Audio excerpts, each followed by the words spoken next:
Good afternoon दोस्तों, मैं हूं अवधेश सिंह ठाकुर। आप सभी का स्वागत करता हूं अपने यूट्यूब चैनल सर्विस जैक्सन पे। दोस्तों, जिन्होंने आधार ऑपरेटर और सुपरवाइजर का फॉर्म भरा है या जिनका एग्ज़ाम होने वाला है, जो एग्ज़ाम देने वाले हैं, उनके लिए वीडियो रामबाण के समान है, क्योंकि यहाँ चैप्टर वाइज आपके सारे सवाल दिए गए हैं।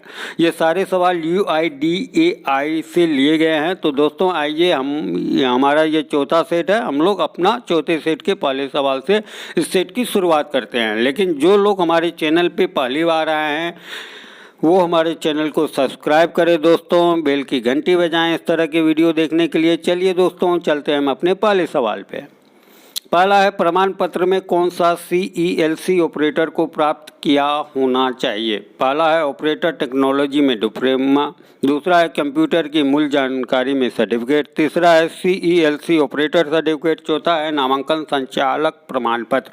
तो हमारा पहला का होगा आंसर तीसरा, CELC ऑपरेटर सर्टिफिकेट। चलते हैं अपने क्वेश्चन नंबर दूसरे पे। निम्नलिखित में से कौन सा परिचयकर्ता के बारे में सही है।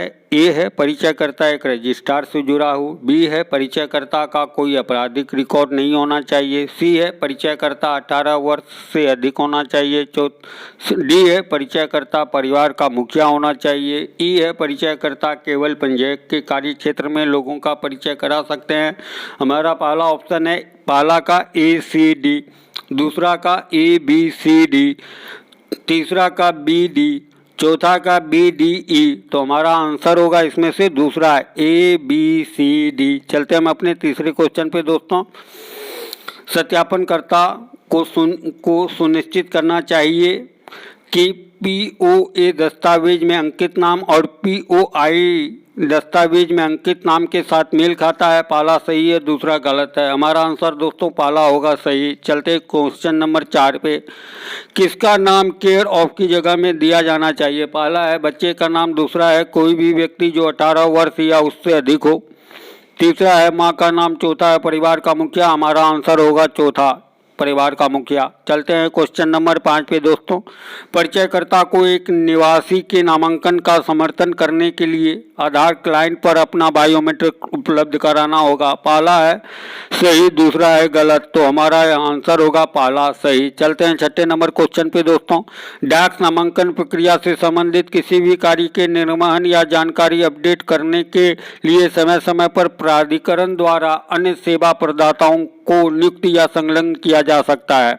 पहला है बायोमेट्रिक, दूसरा है लेखा परीक्षा, तीसरा है पहचान का प्रमाण और चौथा है निवासी। तो हमारा दोस्तों आंसर होगा 4, निवासी। चलते हैं अपने साथ में क्वेश्चन पे। प्राधिकरण डैक्स उपलब्ध करेगा जिसका उपयोग कर एक रजिस्ट्रार एक सूचीबद्ध नामांकन एजेंसी को CIDR में भेज सकता है। पहला है निवासी विवरण का डाटाबेस, दूसरा है नामांकन ID, तीसरा है पैनल के लिए अनुरोध, चौथा है नामांकन एजेंसी कोड। तो हमारा इसमें से दोस्तों आंसर होगा 4, नामांकन एजेंसी कोड। चलते हैं क्वेश्चन नंबर 8 पे दोस्तों।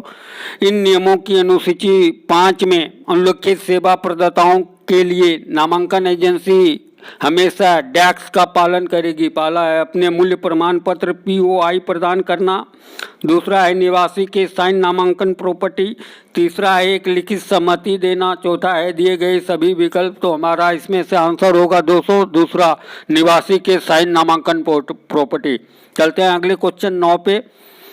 रजिस्ट्रार क्षेत्र स्तर के क्रियान्वयन, निगरानी और लेखा परीक्षा के लिए उत्तरदायी होगा। पहला है सही, दूसरा है गलत। तो हमारा आंसर पहला सही होगा दोस्तों। चलते हैं क्वेश्चन नंबर 10 पे। रजिस्ट्रार CIDR को जानकारी अपलोड करने के अलावा अन्य किसी भी उद्देश्य के लिए नामांकन के दौरान एकत्र जानकारी का उपयोग करेगा। पहला सही है, दूसरा गलत है। हमारा आंसर दूसरा गलत होगा। चलते हैं अगले क्वेश्चन 11 पे। रजिस्ट्रार को एजेंसियों को तीसरे पक्ष को नामांकित करके उप अनुबंध नामांकन कार्यों की अनुमति है। पहला सही है, दूसरा गलत है। हमारा आंसर दूसरा गलत होगा दोस्तों। चलते हैं अगले क्वेश्चन 12 पे। सेवा प्रदाताओं के हितों की रक्षा के लिए सर्वश्रेष्ठ प्रयास करेगा। पहला है रजिस्ट्रार, दूसरा है पर्यवेक्षकों, तीसरा है निवासी, चौथा है एजेंसी। तो हमारा आंसर होगा इसमें से दोस्तों तीसरा, निवासी। चलते हैं क्वेश्चन नंबर 13 पे। प्राधिकरण डैक्स के माध्यम से नामांकन एजेंसियों को सूचीबद्ध करेगा। पहला है ओपन आरएफई प्रक्रिया, दूसरा है प्रेक्षक, तीसरा है रजिस्ट्रार, चौथा है यूआईडीएआई। तो हमारा पहला होगा आंसर ओपन आरएफई प्रक्रिया से। चलते हैं क्वेश्चन नंबर 14 पे। रजिस्ट्रार क्षेत्रीय स्तर की जनशक्ति को काम पर रखने के लेने की अनुमति दे सकते हैं तीसरे पक्ष के माध्यम से। पहला सही है, दूसरा गलत है। तो हमारा होगा पहला सही है। चलते हैं क्वेश्चन नंबर 15 पे। प्राधिकरण नामांकन एजेंसी क्लोड उपलब्ध कराएगा जिसके उपयोग से रजिस्ट्रार सूचीबद्ध नामांकन एजेंसी डैक्स के लिए ऑनबोर्ड कर सकता है। पहला है यूआईडीएआई, दूसरा है अधिकार, तीसरा है सीआईडीआर, चौथा है डाइटी। तो हमारा होगा 15 का तीसरा सीआईडीआर। चलते हैं क्वेश्चन नंबर 16 पे। नामांकन एजेंसी सीआईडीआर को जानकारी अपलोड करने के अलावा अन्य किसी भी उद्देश्य के लिए नामांकन के दौरान एकत्र जानकारी का उपयोग कर सकते हैं। पहला सही है, दूसरा गलत है। तो हमारा इसमें से आंसर होगा दोस्तों कौन सा, दूसरा गलत। चलते हैं क्वेश्चन नंबर 17 पे। सेवा प्रदाताओं को अपनी गतिविधियों में मेकर चेकर अवधारणा का पालन नामांकन और अद्यतन डाटा की सटीकता और सुनिश्चितता करने के लिए करना चाहिए। पहला सही है, दूसरा गलत है। हमारा आंसर होगा पहला सही। चलते हैं 18 नंबर क्वेश्चन पे। प्राधिकरण द्वारा रजिस्ट्रार नियुक्ति किए जाएंगे डैक्स के माध्यम से देश भर के निवासियों के नामांकन अद्यतन के लिए वो उन संस्थाओं को शामिल कर सकते हैं जो अपने कार्यक्रमों के कार्यान्वयन के सामान्य पाठ्यक्रम में निवासियों के साथ बातचीत कर सकते हैं। पहला है सीएससी की गवर्नेंस सेवा, दूसरा है समझौता ज्ञापन या समझौते, तीसरा है फील्ड स्तर निष्पादन, चौथा है ऑनलाइन मोड। तो इसमें हमारा आंसर होगा दोस्तों दूसरा, समझौता ज्ञापन या समझौते। चलते हैं क्वेश्चन नंबर 19 पे। डैक्स क्षेत्र स्तर निष्पादन निगरानी और लेखा परीक्षा के लिए उत्तरदायी होगा। पहला है सेवा प्रदाता, दूसरा है नामांकन एजेंसी, तीसरा है रजिस्ट्रार, दूसरा है पर्यवेक्षक। तो इसमें से हमारा आंसर होगा तीसरा, रजिस्ट्रार। चलते हैं दोस्तों 20वें क्वेश्चन पे। रजिस्ट्रार नामांकन के दौरान एकत्र की गई जानकारी का उपयोग नहीं करेगा कि किसी भी प्रयोजन के लिए डैक्स पर जानकारी अपलोड करने के अलावा। पहला है सीआईडीआर, दूसरा है यूआईडीएआई, तीसरा है सीएससी गवर्नमेंट सेवा, चौथा है आरएसई। तो हमारा आंसर इसमें दोस्तों पहला होगा सीआईडीआर। चलते हैं अपने क्वेश्चन नंबर 21 पे। प्राधिकरण एक प्रदान करेगा डैक्स जिसका उपयोग कर रजिस्ट्रार सीआईडीआर के लिए एक पैनल में दाखिला एजेंसी पर वोट कर सकते हैं। पहला है वन टाइम पासवर्ड, दूसरा है विशिष्ट सत्यापन कोड, तीसरा है नामांकन एजेंसी कोड, तीसरा है चौथा है पहचान संख्या। तो इसमें से हमारा आंसर होगा दोस्तों तीसरा, नामांकन एजेंसी कोड। चलते हैं अपने क्वेश्चन नंबर 22 पे। रजिस्ट्रार नामांकन के दौरान एकत्र की गई जानकारी का उपयोग नहीं करेगा कि किसी भी प्रयोजन के लिए डैक्स पर जानकारी अपलोड करने के अलावा। पहला अध्यक्ष है, दूसरा सदस्य सचिव है, तीसरा स्थानीय गैर संगठन के प्रतिनिधि है और चौथा नामांकन एजेंसी है। तो इसमें हमारा आंसर होगा दोस्तों पहला अध्यक्ष। चलते हैं अपने क्वेश्चन नंबर 23 पे। रजिस्ट्रार एजेंसियों को डैक्स में नाम अंकित करके नामांकन कार्यों के उप अनुबंध की अनुमति नहीं देंगे। पहला है सदस्य सचिव, दूसरा है सेवा प्रदाता, तीसरा पक्ष, चौथा है पर्यवेक्षक। तो इसमें हमारा आंसर होगा तीसरा पक्ष, 23 का 3। चलते हैं दोस्तों 24वें क्वेश्चन पे।